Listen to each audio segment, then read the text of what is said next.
जय संतोषी माँ। आज हम आपके सामने एक ऐसी कथा लेकर आए हैं जिसको सुनने के बाद आप सबकी श्रद्धा और अटूट हो जाएगी। एक समय की बात है, किसी नगर में एक राजा और रानी रहते थे। उनके दो बेटियां थीं। राजा ने अपनी दोनों ही बेटियों को तैराकी, तीरंदाजी और घुड़सवारी इत्यादि सभी प्रकार की शिक्षा दे रखी थी। साथ ही जो उनकी माँ थी, रानी माँ ने बेटियों को घर की जिम्मेदारी भी बहुत अच्छे तरीके से सिखाई थी। जो बड़ी बेटी थी उसका नाम था चंपा और जो छोटी बेटी थी उसका नाम था रूपमती। चंपा थोड़ी सी सांवली थी, जबकि रूपमती अपने नाम के अनुसार गोरी और रूपवान थी। रानी माँ हर शुक्रवार को पूरे विधि विधान से, पूरे श्रद्धा से व्रत रखती थी और उनके महल में एक धाय माँ थी जो कि अपनी भतीजी से, जो राजा थे, उनकी शादी करवाना चाहती थी। लेकिन राजा ने अपनी पसंद से राजकुमारी से विवाह किया था।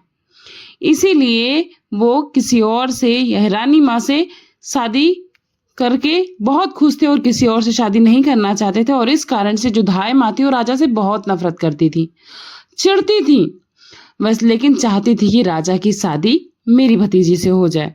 और इस कारण वो रानी माँ को बिल्कुल भी पसंद नहीं करती थी। हर समय सबके कान भरती थी रानी माँ के खिलाफ, यहाँ तक कि उनकी बेटियों के भी। लेकिन जो चंपा थी वो बहुत समझदार थी, कभी किसी की बातों में नहीं आती थी। पर जो रूपमती थी कई बार धाई माँ की बातों में आकर अपनी ही माँ को भला बुरा कहती थी और उससे लड़ने भी लगती थी। एक बार एक राजकुमार का रिश्ता चंपा के लिए आया। राजा ने धूमधाम से चंपा की शादी कर दी और उस राजकुमार को घर जमाई बनाकर रख लिया। शादी के बाद रानी माँ ने चंपा को भी शुक्रवार को संतोषी माता का व्रत करवा दिया।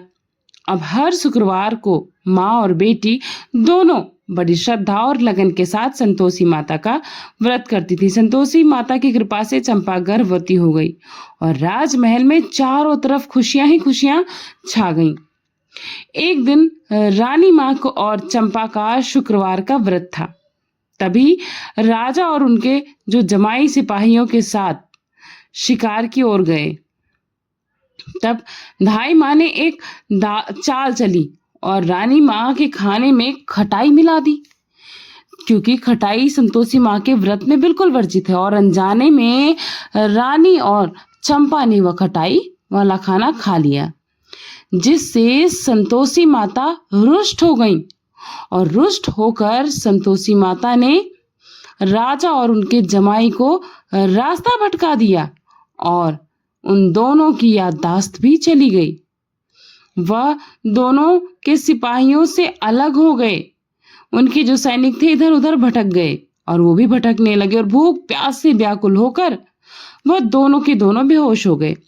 उसी समय वहां से कुछ साधु गुजर रहे थे। उन्हें बेहोश देखकर वह उन दोनों को अपने साथ अपनी कुटिया में लेके गए। एक छोटा सा आश्रम था। सिपाहियों ने उन दोनों को खूब ढूंढा, परंतु वो दोनों को नहीं मिले। तब सिपाही वापस अपने महल पर आए और रानी माँ को सारी बातें कह सुनाई। चंपा को जब यह पता चला तो बहुत रोई।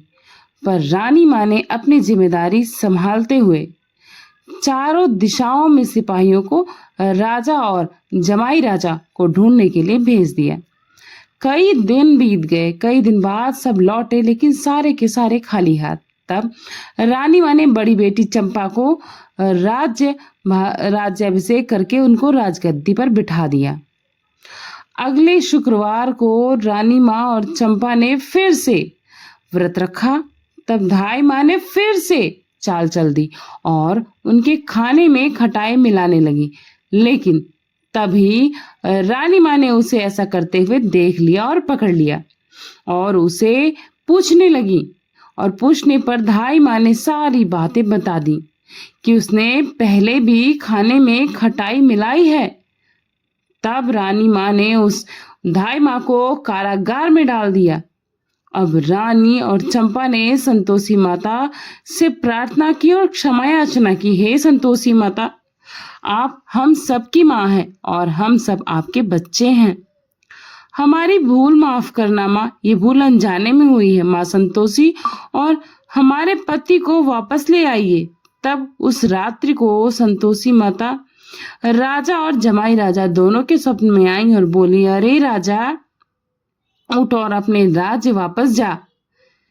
तेरा जमाई और तू मेरे प्रकोप को झेल रहे हैं। अब तू अपने राज्य को जा और मेरा एक मंदिर बनवा दे। दूसरे दिन राजा और उसका जमाई दोनों ही वापस आए और साधु संत का शुक्रिया करते हैं और उन्हें प्रणाम भी करके अपने राज्य की ओर चल दिए और पूरे राज्य को संतोषी माता की महिमा बताने लगे। और महिमा बताते हुए संतोषी माता का एक भव्य मंदिर बनवाया। रानी माँ ने चंपा के साथ धूमधाम से शुक्रवार के व्रत का उद्यापन किया। चंपा को एक बहुत सुंदर सा पुत्र प्राप्त हुआ और महल में वापस से अधिक खुशियां छा गईं। रूपवती को भी सारी बात अच्छे से समझ में आ गई। तो इस प्रकार रानी माँ और चंपा पर संतोषी माँ प्रसन्न हुई। वैसे इस कहानी को कहने वाले, सुनने वाले और हुंकार भरने वाले सभी पर माँ संतोषी अपनी कृपा करना। जय माँ संतोषी। ये कथा आप सभी को कैसी लगी कमेंट बॉक्स में जरूर बताइएगा। मिलते हैं नई कथा के साथ। Thanks for watching Purnima Keshav blog.